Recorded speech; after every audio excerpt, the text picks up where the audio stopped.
페르난데스 교수님이 일종의 탈이데올로기 시대의 에쿠메니컬 신앙의 시청일기로서 정의로운 평화 문제를 제기를 하셨습니다. 그리고 제 다음에 발제하실 김성경 교수님은 탈북 여성의 인파워먼트라는 물음을 얘기하셨고요.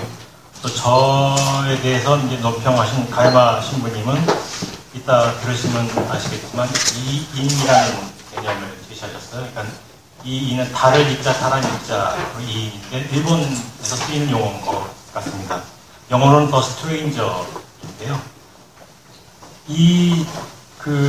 다 함의를 좀씩 달리하는 이 용어들이 가지고 있는 공통점은 민중의 내적 역능성에 초점이 있는 것 같습니다. 민중이 뭔가를 변화시킬 수 있는 내적 잠재력을 가지고 있고 그렇게 할 수 있다라는 것이죠. 그런 점에서 개인적으로 저는 공감을 하지만 그래서 초점은 민중의 다른 측면입니다. 제가 제목을 비참의 현상학이라고 얘기했는데 민중이 우리 시대 겪고 있는 고통에 대해서 주목해야 된다라는 것이고요. 그것은 제가 보기엔 안병무 선생의 오클로스 민중 개념 속에 굉장히 아주 탁월하게 반영되어 있다라는 생각에서 제가 이 책을 기획할 때도 안병무 선생의 오클로스를 주목할 필요가 있다는 관점을 표명한 적이 있습니다. 안병무 선생님이 오클로스라는 말을 처음 쓴 것은 1975년이었고요. 그때가 민중신학이 역사적으로 출범했던 시기였습니다. 그렇지만 안병무 선생님의 민중 개념인 오클로스가 중요한 논점을 가지고 본격적으로 발전을 하게 되는 시기는 제가 보기엔 1979년부터이고요. 그리고 1984년도에 나온 글에서 안병무 선생의 오클로스로는 완성된 형태로 제출되었다고 생각을 합니다. 그리고 안병무 선생의 신학에서 절정인 시기는 제 관점으로는 86년도여서 저는 79년에서부터 소천하시는 96년 사이가 안병무 선생의 민중신학자로서의 어떤 사유가 거대한 동질성을 가지고 발전해간 시기였다라고 보고 있고 그런 안병무 선생의 신학의 발전사에서 86년이 굉장히 중요하다는 점에서 저는 이제 이 시기를 긴 1986년이라고 이름을 붙인 적이 있습니다. 이 긴 1986년이라는 안병무 선생의 신학의 요소에서 가장 핵심적인 개념어를 얘기하자면 저는 단연코 오클로스라고 생각을 합니다. 그래서 이 글에서는 오클로스 문제와 고통, 민중의 고통, 민중의 비참 현상에 대한 얘기를 연결시켜서 얘기하고자 합니다. 안병무 선생님의 민중론은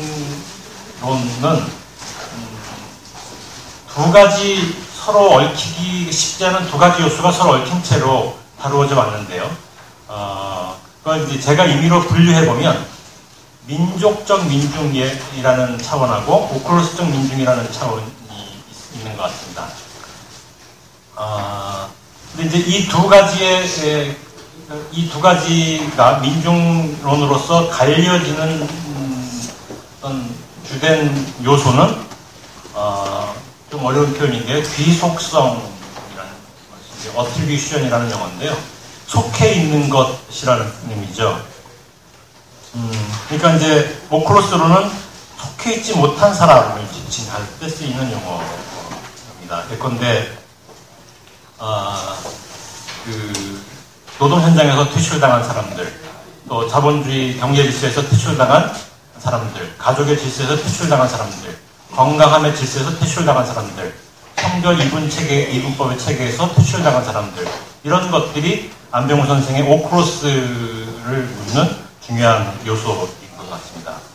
이렇게 어디에 속해 있는 요소, 민족에 속해 있든, 계급에 속해 있든, 건강한 사람의 분류에 속해 있든, 남자에 속해 있든, 여자에 속해 있든, 이런 속해 있다라는 어떤 권리로부터 자기 의도와 관계없이 밀려나 있는 사람들, 그런 사람들이 안병우 선생의 오크로스다라는 것입니다. 이것을 제가 지금에 와서 주목하는 것은 안병우 선생님 시대의 오크로스도 굉장히 문제적이었지만 특히 지구화 시대, 신자유적 지구화가 우리의 삶을 강력하게 통제해가고 있는 지금의 시대에 와서는 굉장히 중요한 민중의 문제라고 생각하기 때문에 제가 오크로스의 문제를 제기했습니다. 근데 이제 이 오크로스 얘기할 때 이제 제가 엔스 교수님의 그 정의로운 평화와 좀 다른 논점을 말씀드리고 싶었던 것은 제가 반대한다는 뜻은 아니고요. 민중의 다른 측면을 얘기드리고 했던 것인데 예컨대 이제 오늘날 그 빈곤 상황이 굉장히 심각해서 그 노동을 장기간 일할 노동의 자리를 빼앗기고 이제 살 집도 없어서 노숙을 하고 이런 분들에게서 흔히 가장 많이 나타나는 현상 중에 하나가 언어의 붕괴 현상이거든요.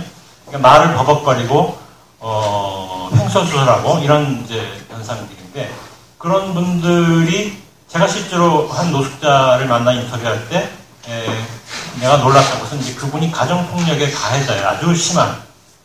그리고 이제 집에 가끔 들어가면 가정폭력을 행하는 사람입니다. 근데 이게 통계적으로도 이런 분들 사이에서 더 높은 가정폭력의 가해자가 나옵니다. 이 사람에게서 정의로운 평화라는 것은 무엇인가 하는 것이죠. 그러니까 정의로운 평화 같은 이 아름다운 개념이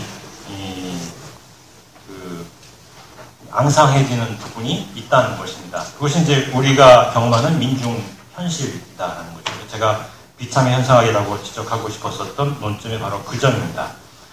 그래서 우리가 살고 있는 오늘 우리 시대의 이제 민중 현상에서 중요한 것은 아까 말씀드린 것처럼 언어의 붕괴 현상이다라는 거.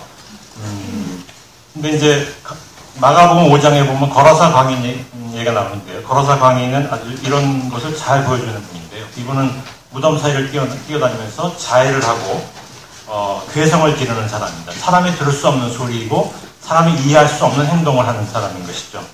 이런 사람들이 우리 주변에 있을 때 우리는 그를 어떻게 이해하고 그 사람의 소리를 어떻게 들을 것인가라는 것이죠. 이 사람이 자기의 소리를 발설하는 것은 괴성을 지르고 사람을 위협하는 소리인데 그 사람에게서 우리가 민중의 숭고와 민중의 자기 추호를 읽을 수가 있겠는가? 민중신학자의 고민은 여기서 민중의 소리를 들어야 한다라는 것이 이제 민중신학자의 고민이고 딜레마라는 것입니다. 그런 점에서 이제 이런 민중이 겪고 있는 언어 붕괴 현상을 저는 개인의 문제뿐 아니라 우리 사회가 거기에 얽혀 있다는 점에서 사회적 실어증이라고 말을 붙였고요. 민중신학이 얘기하는 한이라는 개념이 이 사회적 실어증과 관계가 있는 용어다라고 생각이 들었습니다. 한국의 민속학 연구자들에게서 이제 한이 굉장히 많이 사용됐고 세계적으로 유명한 개념이 돼서 한이라는 것이 영어로도 한이라고 쓰는 용어가 되어버렸는데요. 이 한이라는 개념은 한국학에서 일반적으로 사용되는 것은 한민족의 고유한 감정이고 절망적 체념 상황을 표현하는 것을 한이라고 얘기했습니다. 그런데 이 한에 대한 논의에서 새로운 논점을 제기했던 분이 김지하인데 이분은 한의 자리는 민족이 아니라 감옥이다라고 얘기를 합니다. 그래서 한의 문제를 민족의 문제가 아니라 민중의 고통의 문제, 민족이 아니라 민중의 고통의 문제로 가져왔고 손남동 목사님은 이 감옥이라는 개념을 상징화시킨 다른 용어로 죄라고 해석을 합니다. 그래서 한의 자리는 죄다라는 것이죠. 그래서 손남동 목사님 말한 죄는 권력을 가진 자가 못 가진 자에게 붙여준 이름이다라고 얘기를 합니다. 다르게 이걸 얘기하면 한은 배제와 차별의 서름을 겪는 이가 자기의 서름을 적절히 표현하지 못하고 장애적 양상, 언어적 장애나 신체적 장애나 정신적 장애로 드러내는 현상을 한이라고 할 수 있다는 것이죠. 그래서 한은 한의 정서는 응어리져 있고 그 응어리져 있는 한의 언어는 지배체제에 도난당한 민중의 언어다.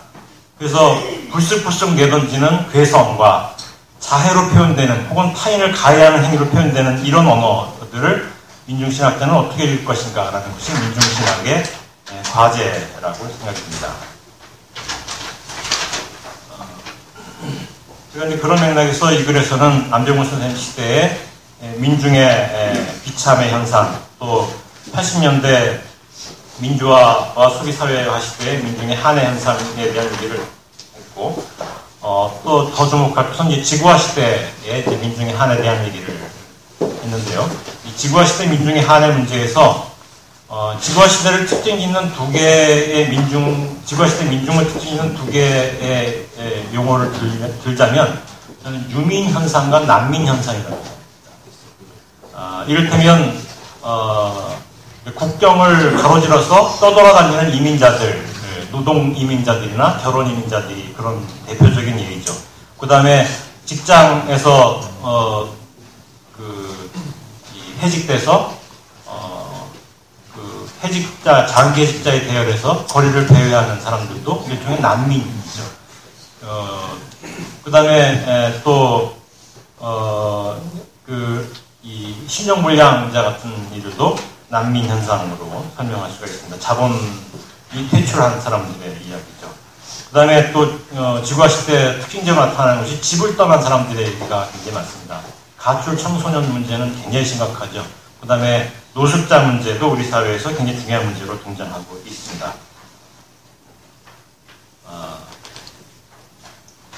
이렇게 이제 난민과 유민 현상이 지구화 시대 민중 현상으로 특징적인데, 이렇게 이제 난민과 유민들은 이를테면 한국에 이주해온 난민과 유민들은 한국어를 모르잖아요.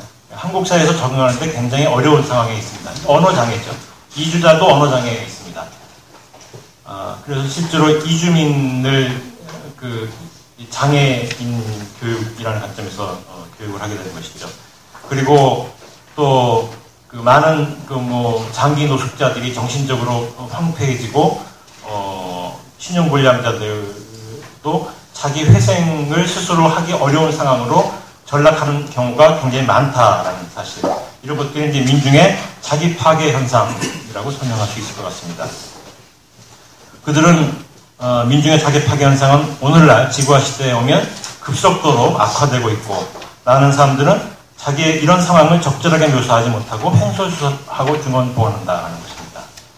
그래서 노동자들이 자기들의 권리, 노동자의 권리를 주장하고 있을 때 노동 현장에서 밀려나고 장기간 적절한 일자리를 찾지 못한 사람들은 자기 가족에게 폭력을 주도하거나 자기 주변 사람에게 폭력을 주도하거나 자기를 자해하거나 횡설수설하거나 이런 사람들이 많이 나타나는 현상 속에서 정의로운 평화는 무엇인가라는 것이 고민인 것입니다. 이런 사람들은 가족에게 폭력을 휘두르고 다른 이나 친구, 동료 혹은 자기 자신에게 혹은 알지 못하는 자에게 폭력을 가합니다. 그리고 이런 현상을 보면서 시민사회는 점점 민중의 언어를 알아들을 수 없게 됐습니다. 민중의 경험이 왜곡되고 언어가 붕괴된 현상이 우리가 보게 되는 민중의 비참의 현상이라고 하는 것입니다. 이런 문제는 위생의 문제로도 나타납니다. 노숙자 진료를 했었던 의사의 말에 의하면 노숙자들의 건강에 질병의 유병률이라고 하는데요. 질병률이 매우 높다고 합니다. 그들은 불길한 존재로 여겨져서 시민과 공간을 공유하는 것이 점점 어려워졌습니다. 그래서 사소한 곳에서 심각한 것까지 많은 범죄들을 저지른다. 그리고 사람들을 불편하게 한다라고 생각을 합니다. 시민사회는.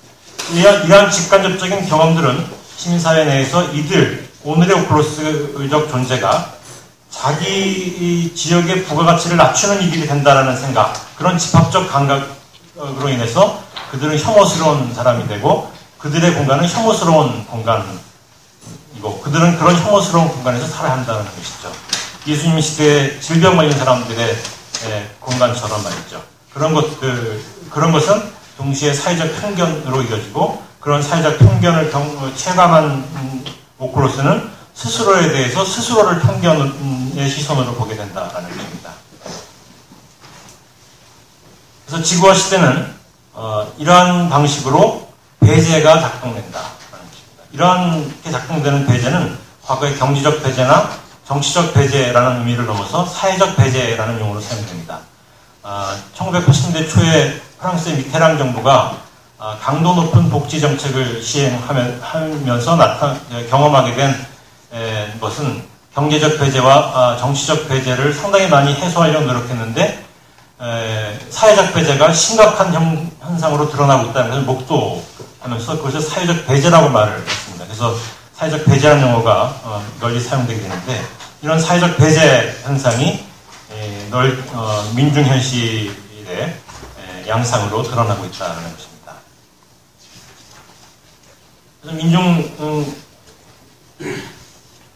민중이 스스로를 증언하고 역사의 주체로 들어서고 정의로운 평화의 행위 주체로 나설 수 있을 때 그리고 민중의 인파워먼트가 발현될 수 있을 때 우리는 민중을 지지하고 뒷받침하고 함께하고 그런 행동으로부터 우리가 구원을 받을 수 있고 이런 것들이 이제 민중신학에서 중요한 물음이지만 동시에 또 다른 하나는 자기를 증언하지 못하는 민중에 대해서 민중신학자는 어떻게 해야 할 것인가.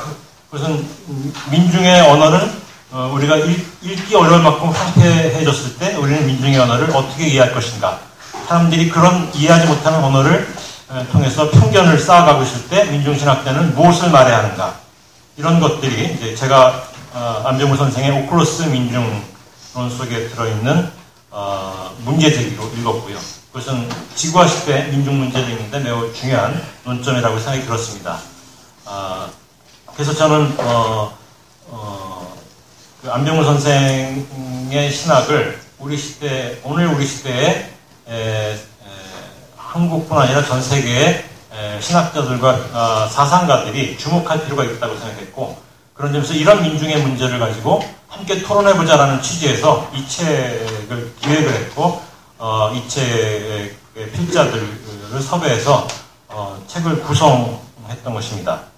그래서 저는 이제 이 책의 필자들로부터 제가 생각하지 못했었던 민중의 인파워먼트를 또 민중의 가야마 신부님 얘기하는 민중의 내적인 민중 속에 들어있는 자기 초월들의 이야기들을 그럼에도 불구하고 들을 수 있었지만 또한 동시에 민중의 비참의 현상에 대해서 우리가 공유할 필요가 있다. 오클로스는 바로 그것을 우리에게 들려주는 중요한 논점이다라고 생각이 들었습니다. 제 얘기는 여기서 마치겠습니다.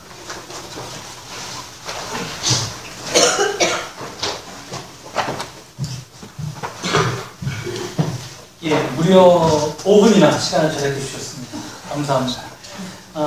그러면 요 다음은 우리 가야마 히로토 신부님의 논평인데요. 이 논평이 한 편의 논문처럼 굉장히 깁니다. 예, 15분 동안 요약해 주셔야 되는데 5분이 남았으니까 5분을 더 드리도록 하겠습니다. 20분 동안 논평해 주시면 감사하겠습니다. 감사합니다. 가야마 신부입니다. 어제 김진호 목사님하고 만나서 같이 식사를 했는데요. 그때 김 목사님께서 제 이 글을 읽고 나서 아주 좀 어렵다고 하셨습니다. 근데 아마 어렵다는 뜻은 한국말이 좀 일본식으로 하니까 좀 이상하다 그런 뜻도 있기는 하겠지만 아주 어려운 논문을 쓰시는 김진호 목사님께서 이렇게 어렵다고 하시니까 좀 영광스럽습니다. 그리고 아주 귀한 자리에 제가 있다는 것을 정말 감사하고요. 영광스럽게 생각하고 있습니다. 제가 아까도 목사님께서 말씀하셨는데 이게 아마 한자로 되어 있으니까 아마 여기에 계시는 분들이 어느 정도 이해가 되려고 생각하는데 낯선 사람 낯선 자, 스트레인저라고 하는 그런 것입니다. 제가 여기서 말씀드리고 싶은 것은 김진호 목사님께서 기본적으로 이 내용에 저도 동의하고요. 비참의 상태에 있는 민중 사람들의 가령 해방이라고 할까, 구원이라고 할까, 그런 것을 생각할 때는 어떤 것을 우리가 생각할 수 있는지를 말씀드리고 싶은 것입니다. 그래서 박탈된 귀속성 아니면 그것을 회복한다는 것이 어떤 것을 의미하는지를 말씀드리고 싶은 것입니다. 앞부분은 민주신학에 대한 제가 공부한 내용을 좀 한 건데요. 엔스 교수님 발표에서 있었는데 상환신학으로서 민주신학, 이게 상환신학은 아까 김탁선하고의 토론에도 있었는데 로컬 테올로지가 아니라요. 신학이라는 것은 신학 말고 모든 학문적인 작업은 다 상환적이어야 한다. 상환적인 작품일 수밖에 없다는 그런 내용입니다. 그리고 그래서 상환 신학이라고 하는 것은 다른 사람이 이 신학이 상환적인 한계가 있다는 그런 뜻이 아니라 신학을 하는 사람이 자기가 하는 이 작업이 이 콘텍스트에 영향을 받고 이 콘텍스트 속에서 콘텍스트에 있는 사람을 위해서 말하는 것이라는 것을 자기가 알고 있는지 아니면 몰라서 하는 건지 아니면 상환적인 작업을 하면서도 자기가 하는 작업을 마치 아주 보편적인 유니버설한 일을 한 것처럼 오해를 하고 있는지 이 문제를 제가 좀 묻고 싶은 것입니다. 그래서 민주신학은 그것을 자기가 하는 일을 잘 알고 있는 신학,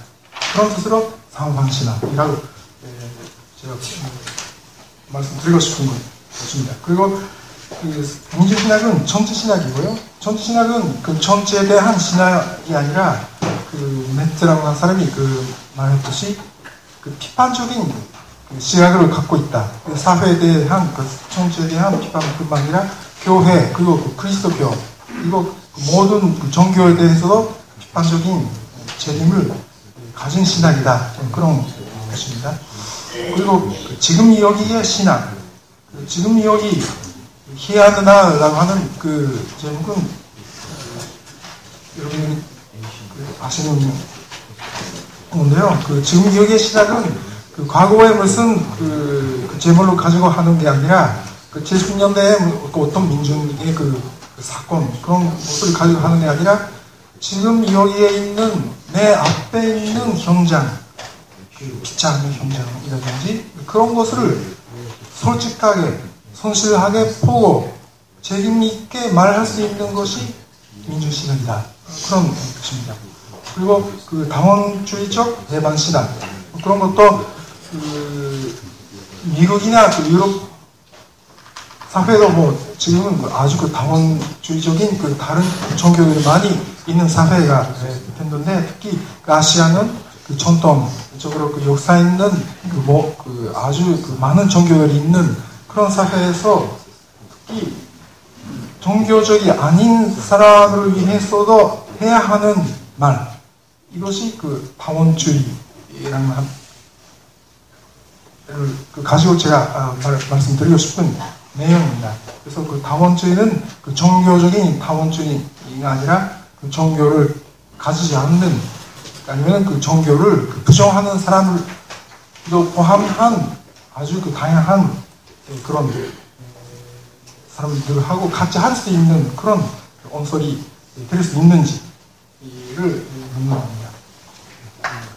그리고 김지호 목사님께서 오크로스 민중을 생각하면서 피석성을 비자발적으로 박탈한 존재라고 하는 말을 쓰셨는데 여기서 피석해야 할 가족이라든지 민족, 종교, 사회, 직장, 학교 그런 것을 우리가 생각할 때 그러한 우리가 귀속하고 있는 것에 대한 하나의 비판도 해야 된다는 그런 것을 말씀드리고 싶은 겁니다. 왜냐하면 인간은 그런 뭔가에 소속되어 있고 귀속되어 있다는 것은 자기를 보호받을 수 있는 것이기도 하는데 자유를 있는 것, 속박을 받은 그런 것이기도 하고 그런 점에서는 자기 소속성, 귀속성, 아이덴티티를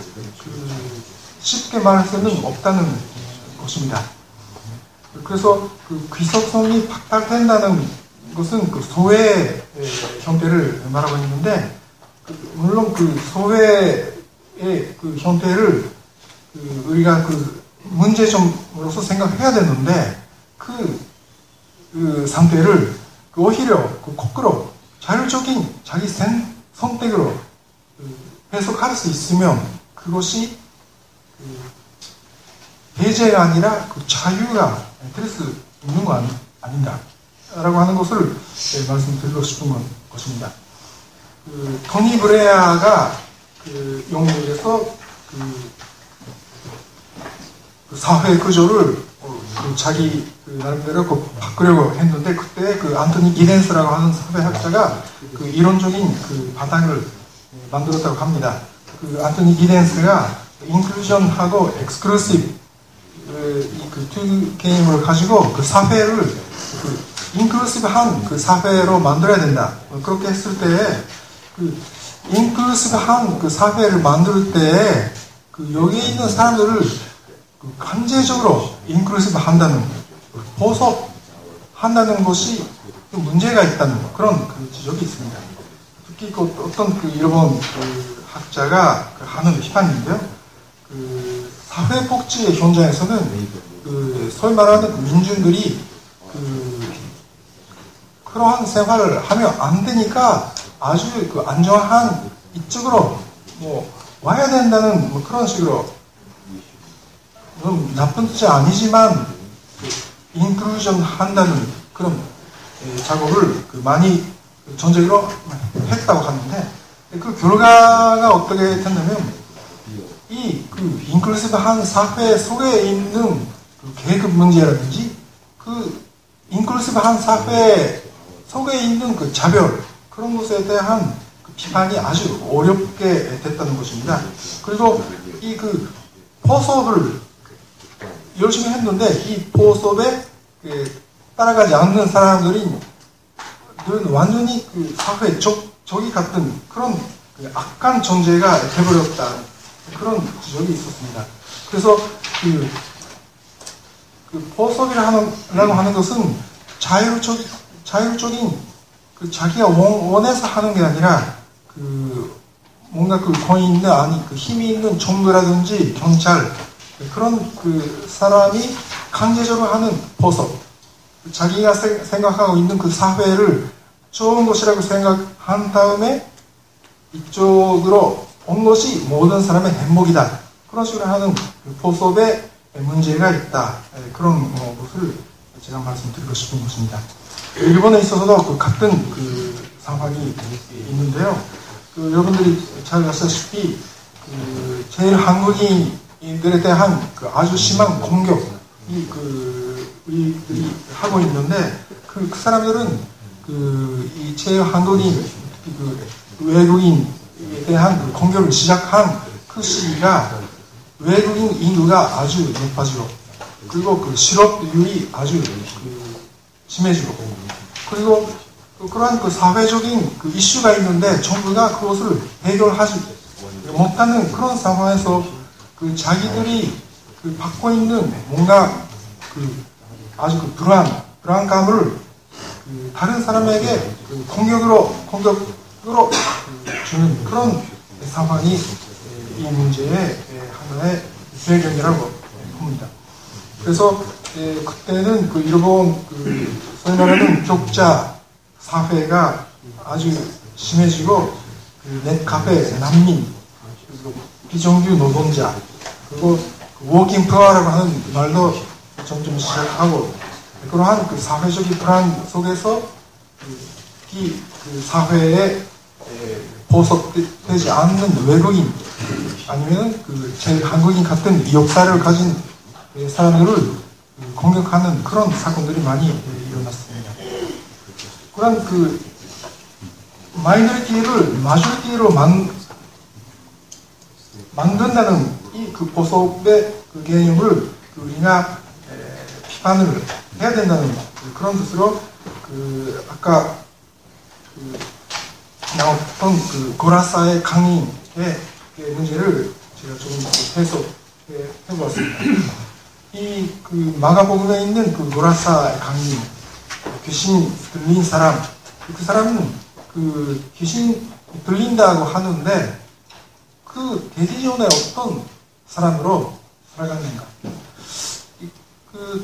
제 해석으로는 그 고라사의 그 강인은 그 원래 강인으로 살아간 게 아니라 그 사람을 강인으로 만든 뭔가가 있었다. 그리고 그 사람을 보고 이게 뭐 귀신 들린 자다, 강인 그런 식으로 하는 사람들이 있었다는 거죠. 그래서 그렇게 된 사람을 이인, 스트레인저, 낯선 자라고 제가 본 겁니다. 이 그 고라사의 강인은 그 레기온이라고 하는 그 한 힘을 가지고 그 있는데 그 레기온 그 영이 그 악령 나쁜 것이다라고 보고 있는데 사실은 이 영이 그 사람에게 힘을 준 겁니다. 그 힘을 그 받은 이 사람이 그 묘지라든지 산이라든지 자유롭게 다닐 수 있다는 이게 좀 이상한 모습이지만 그 상태를 생각한다면 이 사람은 포섭되지 않는 상태, 어떻게 보면 자유로운 상태입니다. 그런데 그 나사렛 예수가 와서 또 뭔가 또 한 다음에 이 그 영이 그 레기온이 그 태지로 갔다는 거죠. 그 다음에 그 사람이 일반인이 되어버렸습니다. 일반인이 했다는 것은 포섭된다는 거죠. 그때까지 가지고 있었던 자유를 완전히 없어진 상태에서 옷을 입고 회사 다니고 가정 지키고 그런 사람이 됐다는. 만약에 그런 그 이야기라면 그 나사렛 예수가 한 그 일은 어떤 일인가를 생각한 겁니다. 제가 보기에는 그 나사렛 예수가 하는 이 그 기적은 이 고라사의 그 강인이라고 하는 이 사람이 그 투쟁하는데 이 투쟁의 모습을 보고 그 레기온의 그 힘을 가지고 하는 투쟁 하지 말라. 더 이상. 지금부터는 네가 할 수 있는 너 나름대로의 투쟁을 해야 한다. 그런 그 이야기일 수 있다. 그런 것입니다. 레기온이라고 하는 이 존재는 어떻게 보면 이 남자가 해야 하는 말을 대신하는 그 에이전트가 되는 건데요. 원래 그 사람이 해야 하는 말을 그 레기온이라고 하는 다른 아주 새 힘을 가지고 대신해서 하는. 아까 그 엔스 교수도 그 에이전트 문제를 지적하셨는데 그런 식으로 하면 안 된다는 것이 하나의 포인트라고 보고 있습니다. 그리고 그 안병무 선생님이 말씀하신 그 메시아론 그리고 그 민중 그 메시아론이라고 하는 것을 제가 보기에는 그리스도 중심적인 그 하나의 신학적 그 구조를 새롭게 만들 수 있는 그런 힘을 갖고 있다라는 것이 제 해석입니다. 안병무 선생에 있어서는 그리스도 중심적인 그 구조 아니면은 그 구원, 예수 그리스도가 구원을 우리에게 준다라든지 우리가 예수를 따라가면 구원을 받을 수 있다라든지 그 구원의 그 축제가 그쪽으로 있는 그런 그 전통적인 그 신학을 완전히 바꾼 것이 이 안병 선생님의 작업이었다고 봅니다. 그 고라사의 강인 이 사람이 해방된다는 것은 그 예수가 이 영을 기적적으로 한 것이 아니라 그 레기온이 완전히 레기온과의 그 자유를 얻은 이 사람이 그 다음에 자기 혼자 자기 해방을 위해서 그 사람 스스로가 해야 하는 그 단계로 갈 수 있다는 것이 이 사건이었다고 보는데요. 그 안병 선생님이 하시는 이 그 민주 메시아론 그리스도가 예수가 구원을 가져온 게 아니라 그 민중 스스로가 해방이 축제가 된다. 그 해방 사건은 구원 사건은 민중의 축제화의 사건이었다. 그런 것을 제가 생각하는 겁니다. 그리고 마지막으로는 민중 신학 이야기 이 책에 나온 이야기인데요. 안병 선생님이 아버지에게 교회에 다니고 싶다. 그런 것을 했을 때 아버님이 하신 말씀이 이렇다고 합니다. 이놈아, 예수를 믿다니 예수를 배워 예수처럼 된다면 몰라도 예수를 믿는 게 뭐냐? 예수를 믿는다. 예수를 믿는다라고 하는 것은 축제가 어디까지도 예수에 있고 나는 그냥 살아가는 사람이고 그런데 안병 선생님이 아버님 하신 말씀은 예수처럼 된다.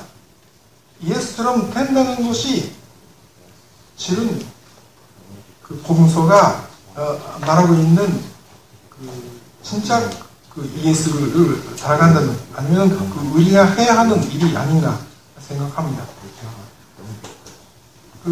우리는 자유 아니면 해방 보석되지 않는 그 길을 찾아가는데요.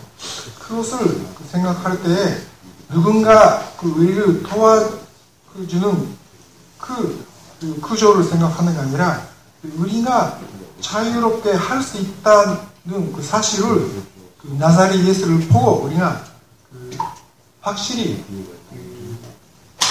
그럴 수 있다는 가능성을 믿는 거고요. 그런 점에서 예수가 우리에게 힘을 준다는 그런 이해가 된다고 생각합니다. 예수가 제시했던 구원의 이야기 그것을 우리가 지금 여기의 상황에서는 어떤 식으로 우리의 구원으로 나타낼 수 있는지 그것이 우리의 새로운 신학의 과제라고 생각합니다. 이상입니다.